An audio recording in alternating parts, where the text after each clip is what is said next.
So, this is a graph for retardation test. Retardation test is used for finding the frictional torque of the engine, and thereby you can calculate the frictional power. So, and see, this is the graph for retardation test. In this test, what we are doing, we are running the engine and no load condition and in load condition. Okay. For example, first we will run the engine in no load condition. So initially the rated RPM of the engine in which we are working is 475. Okay, we slightly accelerate the engine, say to 500 RPM, and then we'll cut off the fuel supply. We'll using the lever, fuel cut off lever, we will cut off the fuel supply, and then as soon as we cut off the fuel supply, we'll notice that the RPM will reduce. Okay, then we will take what we will take. We will take time for reducing from 500 to 450 RPM. Similarly, again we will accelerate the engine to 500 RPM, and then we will cut off the fuel cut off. We will cut off the fuel supply, and we will note down the time for the RPM to note down the time for reducing the RPM from 500 to 400. In similar manner, we will take down the readings for 500 to 400, 500 to 350, 500 to 300, and once we get the readings, we can plot a curve something like this. Okay, we will get a curve something like this with RPM along y-axis and time along x-axis. Here time is along x-axis, RPM along y-axis. Similarly, then we will load the engine. Load the engine means any load we can apply. A particular load we will apply. Then we will again repeat the same procedure. That means we will accelerate the engine to the same RPM 500. Then we will cut off the fuel supply, and we will take the time for reducing the RPM from 500 to 450. Again, we will note down that time. Then again we will accelerate the engine to 500 RPM. Then we will take the time for reducing from 500 RPM to 400 RPM when the engine is loaded. In similar manner, like explained in later, we will get a graph something like this. Okay, and as you can see, this time, that means the time taken for the engine to reduce from 500 to 300 RPM in case of no load is greater. Okay, that time will be this much time for reducing from 500 to 300 RPM. At no load condition, this much is the time. And similarly, the time taken for reducing from 500 RPM to 300 RPM in case of loaded condition is this. And you can see that this time is greater than the loaded condition. Okay, so for getting better results, we'll take some point in between these graphs. Okay, so for example, here I have taken the RPM range from 450 to 350, 450 to 350.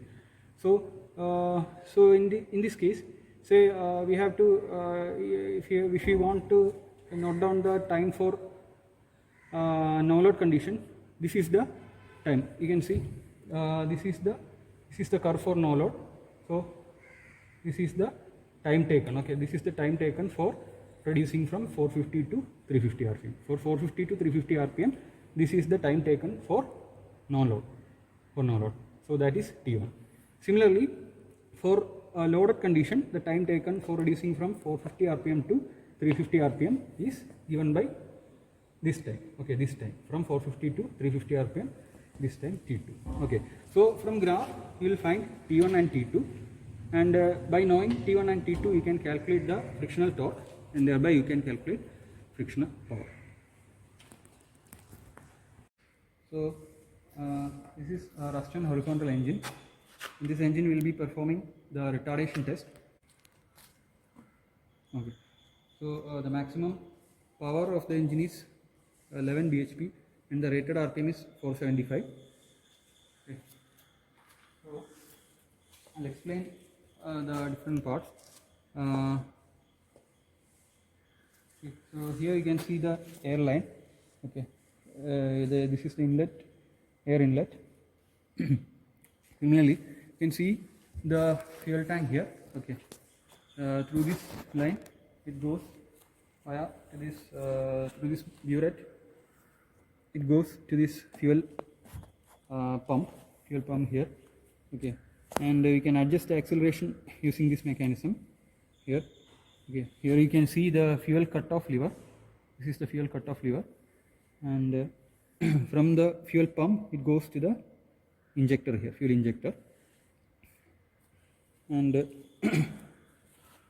this is the camshaft. You can see the camshaft here, which is driven by the main crankshaft itself, and then at the end of the camshaft you can see the cam arrangement.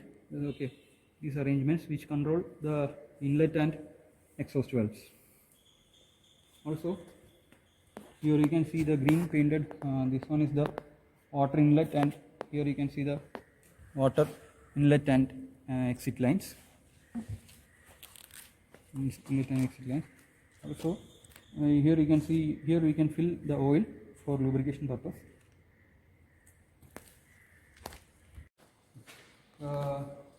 Here again you can see this is mechanical loading.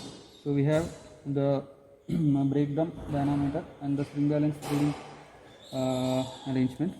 You can this rope will be wound around this brake drum dynamometer, and you will apply load. So we will apply load. This is the load and the spring balance reading. You can see here, you can see the RPM sensor which is connected to the RPM indicator here, which will indicate the RPM of the engine.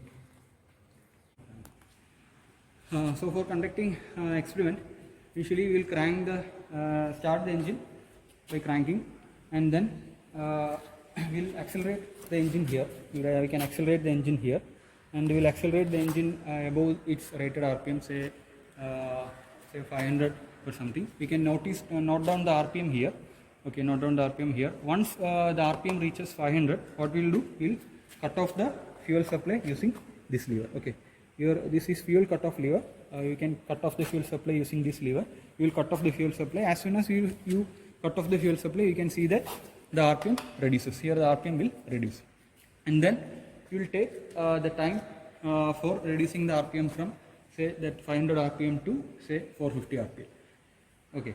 Again, you will what we will do? Again, you will accelerate the engine. You will accelerate the engine here. You will accelerate the engine to the same 500 RPM, and then you will cut off the fuel supply, and then you may take the time from 500 to, say, earlier it was 500 to 450. Now we will take the time to reduce from 500 RPM to 400 RPM. Okay. In a similar manner, we will continue this till a particular point. Say, if you want to reduce the RPM to 300, you will reduce from 500 to 450, 500 to 400, 500 to 350, and so on up to 500 to 300 in step-by-step manner. Not in a single step. For getting better accuracy, you will be reducing the RPM from step by step. Okay. So this was in the case of no load condition. In the loaded condition also, the same manner we will do. That means we load the engine here. You can load the engine here. Okay. This rope will be wound around this brake drum dynamometer. We will apply the load here. You can see this. You can apply the load here. Okay. A particular load, whatever load it is okay. A particular load we will apply. You can see that. Then again, the same manner we will do. Okay, we will accelerate. We have to accelerate. As soon as the load is applied, you will see that the RPM will reduce. Okay, so we have to accelerate the engine here. We will accelerate the engine to the same 500 RPM, and then once it is accelerated to 500 RPM, we will cut off the lever. We will cut off the lever. When we cut off the lever, RPM will reduce. We will take the time for reducing from 500 to, say, 450 RPM, and again what we will do, we have to take the time for RPM from 500 to 400 in the loaded condition.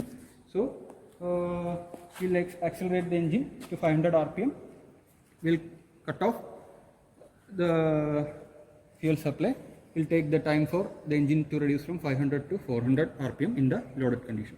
In this manner, in the loaded condition also, the engine is the engine RPM is reduced from a particular RPM to particular RPM, say 500 RPM to 300 RPM in step-by-step manner. Okay, in one step we will not reduce the 500 to 300 and take the time.